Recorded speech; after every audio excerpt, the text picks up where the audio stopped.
Hello everyone, this is Jimmy Cultist, and today we're going to be starting with the basics of how to create an exploration type game, which is a bit like a point and click, but not quite. I'm going to show you the most basic starting steps all the way till the end for how you can make your own game. In a sense, you will actually be watching me build a game in real time in these videos.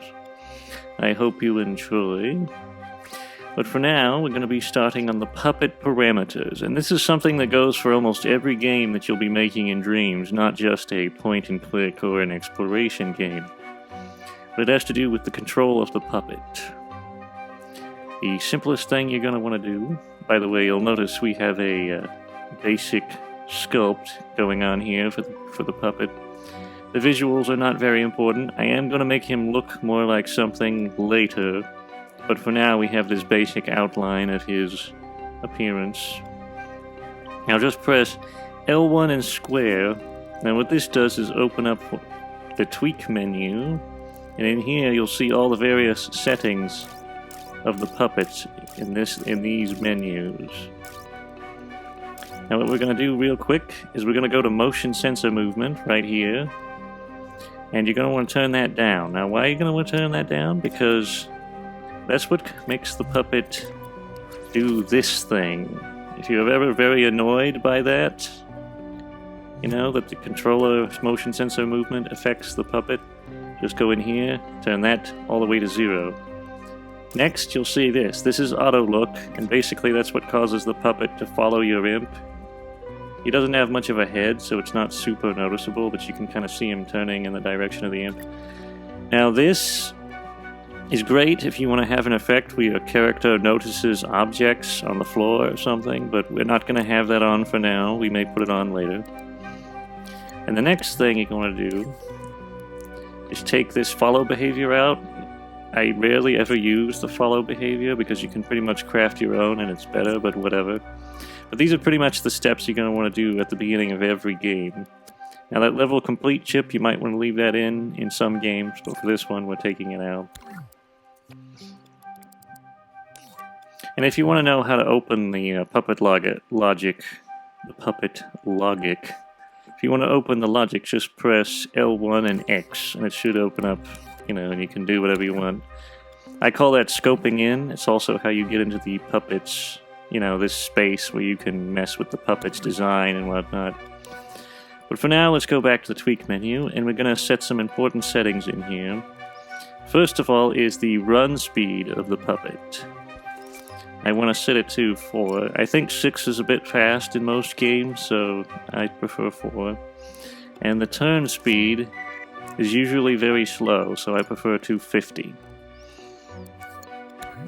Now we're going to open up the puppet one more time. I'm going to go to the controller sensor, press square and L1 to open the tweak menu.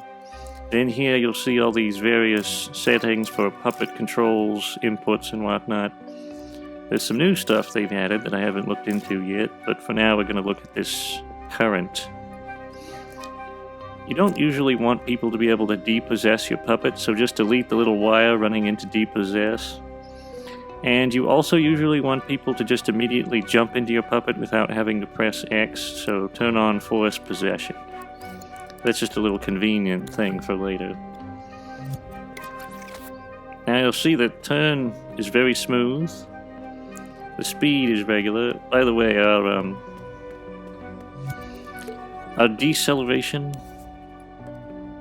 acceleration is how long it takes before your puppet begins moving and how long before he stops. And I usually like this to be 25% on both. That's a good solid speed. Not too fast, not too slow in most cases. Now down here you'll see the walkable slope angle, which determines what kind of slope your puppet can climb. I'll give you an example. This is an average size slope, not too bad. So 30 works in most cases, but if you have a much more steep slope, you won't be able to climb that at all. It's usually a good idea to have the slope angle pretty low, because there's this thing where when you're walking around scenery objects, he'll put his foot up on them. I tend to like 45 myself. I think that's a good solid one. Still not good enough to make it up that ramp, but who cares? And you'll notice this other thing here. This is the minimum jump height. I'm going to set that to 100%, and you may be wondering, do we really want a jump in an exploration game?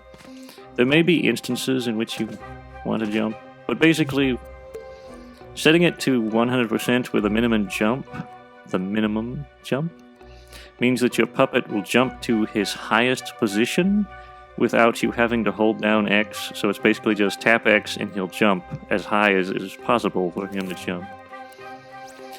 And as for why you would want a jump in one of these exploration point-and-click type games, it's because occasionally the players might get stuck on things. I know this isn't really something you want in your game. You don't usually want people to get stuck, and you can sometimes patch this out, but it's a little handy to leave them the option to maybe escape if they get stuck on something, and jumping tends to be an easy fix for this problem. So now let's move on to a little doohickey in here.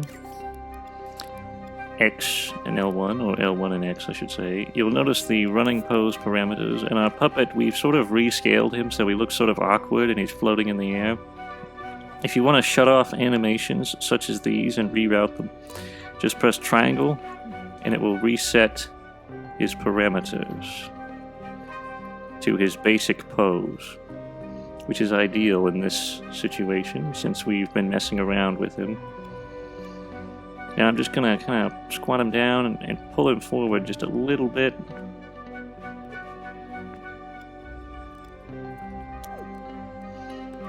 That should do it. And if you want to test what your puppet looks like in motion, these little things down here show you almost every aspect of your puppet. This is his idle, this is his walk, and this is his run. You can even reset parameters by just clicking on these. It automatically routes you into here, so that's handy.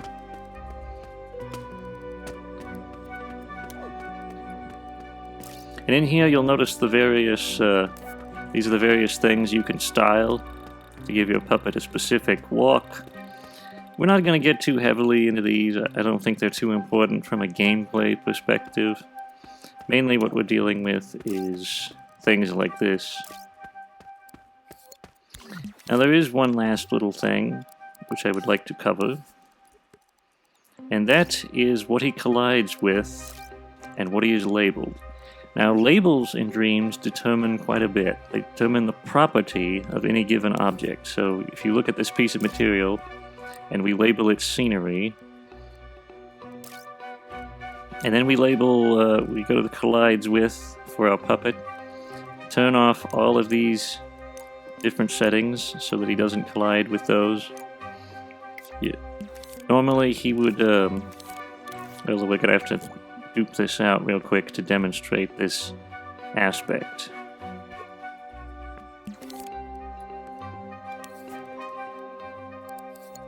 And we'll make it so the puppet collides with scenery. And we'll make it so that this is not labeled scenery, but normally the puppet will just fall straight through anything, you know, he won't collide with things that are not in his collide with box, that are not turned on. I usually like the puppet to only collide with scenery because all these other objects are usually used for game logic items and you don't usually want the puppet colliding with those, so I would leave those off. I would label the puppet friend though. That's going to be useful for later. Now we'll just go ahead and shut this and relabel this to scenery so he won't fall through it. If you relabel everything to be non-collidable and the puppet has nothing to stand on, Dreams will automatically make it so that he walks on an invisible slope of some kind, you know, so that he doesn't fall. But in most cases, you know, if you have something that he can walk on and then you have everything else turned off, he'll just fall through it. But anyway, that's pretty much all there is for setting up a basic puppet. That's how you get all the parameters set. You know, for gameplay, turning off the motion sensor movement, making it so that he moves fairly smoothly, the controls are good, stuff like that. All his maneuverability is programmed into there.